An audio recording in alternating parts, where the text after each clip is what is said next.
প্রিয় দর্শক, হঠাৎ করেই বিশ্ব যেন উত্তপ্ত হয়ে উঠল। পূর্ব থেকে পশ্চিম চারিদিকে এই যুদ্ধের ডামাডল। এই দক্ষিণ এশিয়াতেও যেমনটি আমরা দেখছি, একইভাবে মধ্যপ্রাচ্য উত্তপ্ত, এবং সেটি নিয়েই সারা পৃথিবী জুড়ে মানুষের একটি অন্য ধরনের উন্মাদনা কাজ করছে। কি হতে যাচ্ছে পরিস্থিতি, এটি নিয়ে কালবেলার বিশেষ আয়োজন। এবং আমাদের এই আয়োজনে আলোচনা করতে আমাদের সাথে স্টুডিওতে উপস্থিত আছেন SI শরীফ, বার্তা সম্পাদক, দৈনিক কালবেলা। শরীফ ভাই, আপনাকে স্বাগত জানাচ্ছি আমাদের সাথে আলোচনায়। যেমনটি বলে আসলে শুরু করছিলাম, এবং সারা দিন জুড়ে কিন্তু আমরা আজকে সোশ্যাল মিডিয়াতেও যেমনটি দেখছি যে একবার ইসরায়েল থেকে হামলা হচ্ছে, ইরানের ওপর পাল্টা হামলা চালাচ্ছে ইরান, এবং মধ্যপ্রাচ্য জুড়ে এই যে থমথমে একটা পরিস্থিতি, এবং একের পর এক ব্রেকিং যাচ্ছে। আসলে এই হামলাটা কেন, মানে এই পরিস্থিতিটা হঠাৎ করে এভাবে কোথা থেকে শুরু হলো? আজকে সকাল 9:30টার দিকে হামলা শুরু হয়েছে। ইসরায়েল আর যুক্তরাষ্ট্র যৌথভাবে ইরানের উপর হামলা শুরু করেছে। একই সঙ্গে ইরানের 5টা শহর, তেহরান সহ 5টা শহরে হামলা শুরু হয়েছে। তবে এই হামলাটা যে হঠাৎ করে হলো, বিষয়টা এমন না। এটার পূর্ব পরিকল্পিত আমি বলবো, নানা বিষয় দিক দিয়ে। এর আগে যুক্তরাষ্ট্র এবং ইরানের মধ্যে আলোচনা চলছিল এইভাবে যে যুক্তরাষ্ট্রের কতগুলো শর্ত ছিল। তারা পারমাণবিক যে প্রকল্পগুলো আছে, পারমাণবিক অস্ত্র ধ্বংস করা, প্রকল্পগুলো ধ্বংস করা, সেটা তারা চাচ্ছিল ওগুলো বন্ধ করতে। ইরান তাদের কিছু শর্ত ছিল, সেগুলো ওমানের মধ্যস্থতায় যে আলোচনা হচ্ছিল সেটা শেষ পর্যন্ত সঠিক পথে যায় নাই এবং এটা চূড়ান্ত রূপ পায় নাই। আজকে যুক্তরাষ্ট্র এবং ইসরায়েল যৌথভাবে হামলাটা শুরু করেছে। তাদের আসলে হামলার উদ্দেশ্য যদি বলেন, প্রথম উদ্দেশ্য হচ্ছে পারমাণবিক স্থাপনা ধ্বংস, তারপরে পারমাণবিক অস্ত্রগুলো ধ্বংস করা, এই প্রক্রিয়া থেকে ইরানকে দূরে সরিয়ে রাখা। আরেকটা যেটা মনে হচ্ছে বা যেটা সবাই বলছে, যে ইরানের সর্বোচ্চ নেতৃত্বকে নির্মূল করা তাদের অন্যতম টার্গেট। এবং দীর্ঘদিন ধরে আমরা যেমনটি দেখছি যে ইরানে যারা নেতৃত্ব দিচ্ছেন তাদের প্রতি যুক্তরাষ্ট্রের একটা আলাদা বিদ্বেষ কাজ করছে, যে এই চেইন অফ কমান্ডকে ভেঙে দিতে হবে, এই জায়গা থেকে একটা পরিবর্তন আনতে হবে, যেটি যুক্তরাষ্ট্র অনেকদিন ধরেই কিন্তু চেষ্টা করছেন। আমরা বিভিন্ন সংবাদ মাধ্যমে দেখছি। এটারই কি ফলাফল? হ্যাঁ, ফলাফল বা কার্যকারিতা যেটা আমরা বলি। আপনি এর মধ্যে দেখে থাকবেন যে কিছুদিন আগেই ইরানে সরকার বিরোধী বিক্ষোভ হয়েছে। ইরানের সর্বোচ্চ নেতা আয়াতুল্লাহ খামেনি, ওনার উপরে সবচেয়ে টার্গেট বেশি যুক্তরাষ্ট্রের। কারণ উনি 1989 থেকে ইরানের সর্বোচ্চ নেতা হিসাবে আছেন। এখন তার বয়স 86। তো হামলা যেটা হচ্ছে, তাকে টার্গেট করা হচ্ছে, যে তাকে যদি সরিয়ে দেওয়া হয়, তাকে যদি হত্যা করা হয়, তাহলে ইরানের অনেক কিছু চলে যাবে হচ্ছে যুক্তরাষ্ট্রের সমর্থিত পক্ষের হাতে। এবং আজকে দেখেন যে হামলার পরপরেই ট্রাম্প কিন্তু ঘোষণা দিয়েছে যে আমরা এই কারণে হামলাগুলো করেছি, এখন আপনাদের সময়, আপনারা সরকারকে নিয়ন্ত্রণ নিয়ে নেন। তাদের জনগণের প্রতি একটা আবেদন জানিয়ে দিয়েছে। তো বেসিক্যালি আয়াতুল্লাহ খামেনি তো সর্বোচ্চ নেতা, ইরানের এমন পপুলার নেতা যে তার কথা সবাই শোনে, এবং বিচার বিভাগ থেকে শুরু করে আপনার সব কিছুতে তার একক কর্তৃত্ব। আর একটা বিষয় বলে রাখি যে যুক্তরাষ্ট্রে যেটা করতে চাচ্ছে যে নেতা সরানো, কিন্তু ইরান এই পরিকল্পনা আগে থেকেই বুঝতে পেরে তারা এই প্রক্রিয়াটা এমনভাবে দীর্ঘায়িত করে রাখছে, তৃতীয় স্থান পর্যন্ত। যদি আয়াতুল্লাহ খামেনি যদি মারাও যায়, তার ছেলে হচ্ছে মুস্তফা খামেনি, তাকে যেমন এর পরবর্তীতে নেতা হিসেবে তারা করে রাখছে। এইভাবে স্তর করে, যে প্রথম জন যদি মারা যায়, তারপর আর একজন, তারপর আর একজন, তৃতীয় স্থান পর্যন্ত তাদের নির্ধারণ করা আছে। সো এই জায়গায় খুব যে বেশি সুবিধা পাবে যুক্তরাষ্ট্র, এমনটি না।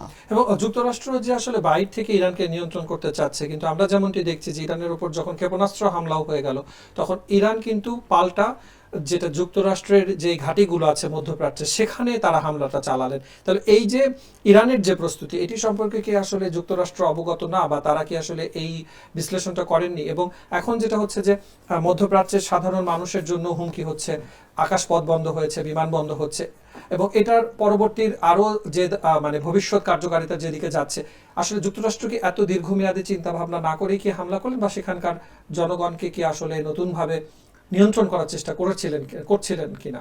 না, একটা বিষয় যে ইরান সবসময় কিন্তু বলে আসছিল যে আমাদের উপরে যদি হামলা হয়, তাহলে এই অঞ্চলে মার্কিন যত ঘাঁটি আছে বা মার্কিন যা স্থাপনা আছে, আমরা কাউকে ছাড় দিব না বলে আসতেছিল। যুক্তরাষ্ট্র মনে করতে পারে যে এটা কথার কথা, যে আমরা একটা হামলার কথা বলছি বা আমরা একটা সামরিক অভিযানের কথা বলছি। তো সেটা থেকে আজকে ইরান তাদের সর্বোচ্চ শক্তি প্রয়োগ করেছে। আপনি দেখেন যে বাহরাইন, কাতার, সংযুক্ত আরব আমিরাত, এই দেশগুলোতে সৌদি। হ্যাঁ, তো এখানে যতগুলো মার্কিন ঘাঁটি আছে প্রত্যেকটা জায়গায় তারা নিশানা করছে। তো এটা আমার মনে হয় যে যুক্তরাষ্ট্র এই পর্যন্ত ভাবে নাই যে এই হামলাগুলো হবে। এটা তাদের জন্য একটা চ্যালেঞ্জ হিসাবে দাঁড়িয়েছে যে এই হামলাগুলো তারা করে ফেলছে। এবং ইরানের যে ইসলামিক বিপ্লবী বাহিনী, যেটা আইআরজিসি, এরা বলে দিছে যে আমরা শেষ সময় পর্যন্ত হামলা চালিয়ে যাব।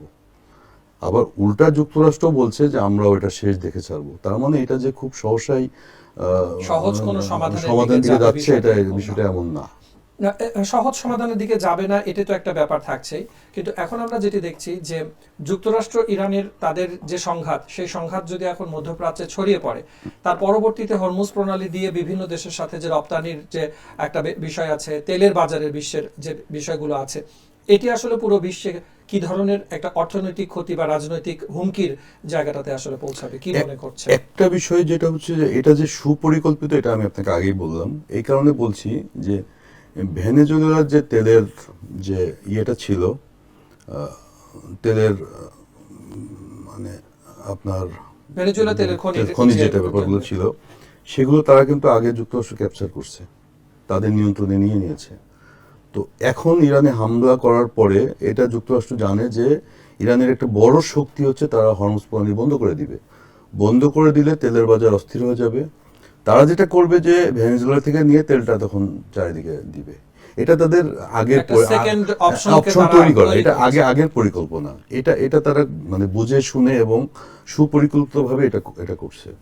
আর এটা আপনি যেটা বললেন যে আঞ্চলিক সংঘাত, অবশ্যই এটা খুব গুরুত্বপূর্ণ একটা বিষয় যে অনেকগুলো আঞ্চলিক শক্তি, আঞ্চলিক বিদ্রোহী গোষ্ঠী আছে, তারা ইরানের হয়ে কাজ করবে। ইরান নিয়ন্ত্রিত আছে, তার ভিতরে আপনার হুতি আছে, তারপরে হিজবুল্লাহ আছে, ইরাকি মিলিশিয়া আছে, হামাস তো আছে।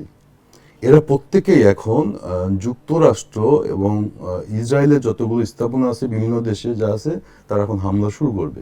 অলরেডি হুতি ঘোষণা দিয়ে দিয়েছে যে আমরা হামলা করব বা আমরা হামলা চালিয়ে যাব, মানে ইরানের পক্ষে আমরা যা যা করার সেটা আমরা করব। এই সংঘাতটা আরো বাড়বে আমি মনে করি। এবং সেটি আমি বলছি যে যে বিষয়টি হয়তো যুক্তরাষ্ট্র বা ইরানের মধ্যে সীমাবদ্ধ ছিল, সেই জিনিসটা একেবারে পুরোপুরি আঞ্চলিক সংঘাতের দিকে চলে যাচ্ছে। এবং আঞ্চলিক সংঘাতে যদি হয়, সেক্ষেত্রে যেটা হয় যে তৃতীয় বিশ্বের যে দেশগুলো, আমাদের দেশের মতো যে দেশগুলো আছে, আমরা আসলে অনেকটাই কিন্তু রপ্তানি নির্ভর আমাদের অর্থনীতি। এবং সেক্ষেত্রে আসলে আমাদের দেশের প্রেক্ষাপটে একটা মানে বহির্বিশ্বে যখনই যুদ্ধ তৈরি হয়, যুদ্ধের অবস্থা তৈরি, তখন কিন্তু আমরা দেখি যে আমাদের নিত্য প্রয়োজনীয় দ্রব্যমূল্য থেকে শুরু করে তেলের দাম সবকিছুর উপর একটা প্রভাব ফেলে। খুব শীঘ্রই বাংলাদেশের সরকারও পরিবর্তন হলো। এই এখন যদি আসলে বিশ্ব উত্তপ্ত হয়ে ওঠে, সেটার কতটুকু আজ আমাদের মতো তৃতীয় বিশ্বের দেশ বাংলাদেশের দিকে আসতে পারে, বা আমাদের জন্য আসলে এই জিনিসটা কত বেশি চিন্তার বা উদ্বেগের একটা বিষয় হয়ে দাঁড়াচ্ছে? যেটা হচ্ছে যে বিশ্ব অস্থিতিশীল হলে সেই প্রভাবটা আমাদের দেশে পড়বে, এটা খুব স্বাভাবিক। শুধু আমাদের দেশ না, প্রতিটা দেশেই পড়বে। আপনি দেখেন যে গতকাল থেকে আমাদের কাছে দুটা দেশ, পাকিস্তান এবং আফগানিস্তানের মধ্যে মানে যুদ্ধের দামামা বাজছে। বলা হচ্ছে পাকিস্তান থেকে আফগানিস্তান এক দফা হামলা হয়েছে এবং আজকে ওটা চলছে। তো বিশ্ব এখন, আপনি শুরুতেই বলছেন যে বিশ্ব যুদ্ধের ডামাডোলের মধ্যে আছে। একটা বিষয় যে ইউক্রেন রাশিয়া যুদ্ধ 5 বছর হয়ে গেছে, এটা কোনো সমাধান হয় না, এখনো চলছে।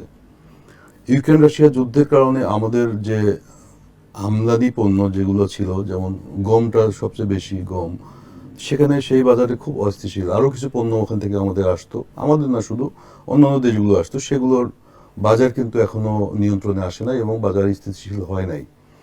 আবার যদি এখন ইরানকে কেন্দ্র করে ইসরায়েল এবং যুক্তরাষ্ট্র যদি যুদ্ধ শুরু করে, তাহলে আপনি বললেন যেটা একটু আগে, যে মধ্যপ্রাচ্যের দেশগুলো, তারপরে উপসাগরীয় অঞ্চলের দেশগুলো যদি অস্থিতিশীল হয়, তার প্রভাব তো আমাদের সব জায়গায় পড়বে। আমাদের জনশক্তি রপ্তানি পড়বে, আমাদের আমদানিতে পড়বে, অন্যান্য জিনিস রপ্তানিতে পড়বে। এই প্রভাব আমাদের উপর খুবই বিকটভাবে পড়বে। এবং আমাদের দেশ কিন্তু মধ্যপ্রাচ্যের শ্রম নির্ভর অনেকটাই, এবং সেক্ষেত্রে রেমিটেন্স বাংলাদেশের আমরা মানে শেষ সময়েও দেখেছি যে রিজার্ভে রেমিটেন্স যোদ্ধাদের একটা বিশাল ধরনের ভূমিকা ছিল। এই যে যুদ্ধের ডামাডোল মধ্যপ্রাচ্য বেজে উঠছে, এবং সেখানেও সতর্ক করা হচ্ছে সাধারণ নাগরিকদেরকে, আমাদের কি আসলে রেমিটেন্সের জন্য এটা একটা হুমকি হয়ে দাঁড়াচ্ছে কিনা, যে যদি মধ্যপ্রাচ্য উত্তপ্ত হয়ে যায়, তাহলে আমাদের দেশের রেমিটেন্সের আসলে ভবিষ্যৎ কি হতে পারে? ভবিষ্যৎ দেখার বিষয় যে আপনার যে যুদ্ধটা বা যে পাল্টা হামলা শুরু হলো, এটা কতটা সময়ব্যাপী হয়। যদি দীর্ঘমেয়াদী হয় সে প্রভাব তো আমাদের উপর পড়বেই। তার একটা কারণ, যেমন আজকে আপনি একটু আগে বললেন বা সব জায়গায় খবর আসছে, বাংলাদেশ থেকে সবগুলো ফ্লাইট বন্ধ। তো ফ্লাইট যখন বন্ধ হবে তখন কর্মী আসা যাওয়া সব বন্ধ থাকবে। তো এই বন্ধর প্রভাব, তারপরে তারা কাজ করতে পারবে না, হামলা হচ্ছে, তারা ঘরে বন্দি থাকবে, ঘরে বন্দি থাকলে সে টাকাটা পাবে না, টাকা না পেলে তো আপনি আর দেশে পাঠাতে আলটিমেটলি কলাপস করবেই। করবেই।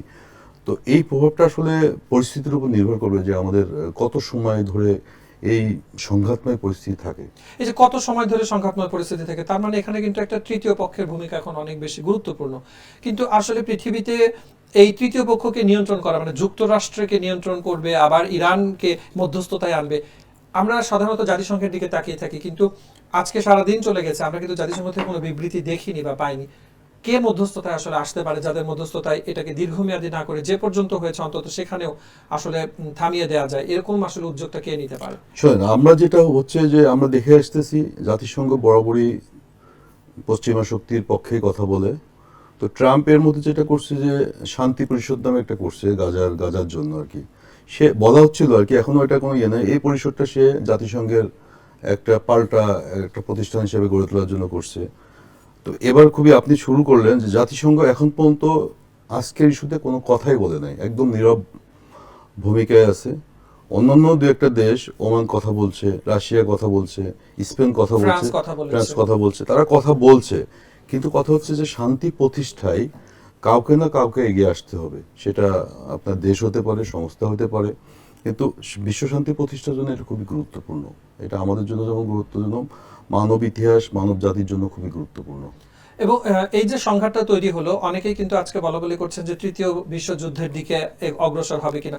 সেক্ষেত্রে আমেরিকার সাথে বরাবরই চীনের কিন্তু একটা বড় ধরনের বিদ্বেষ, এবং তাদের সেই সংঘাতটা অনেক পুরনো।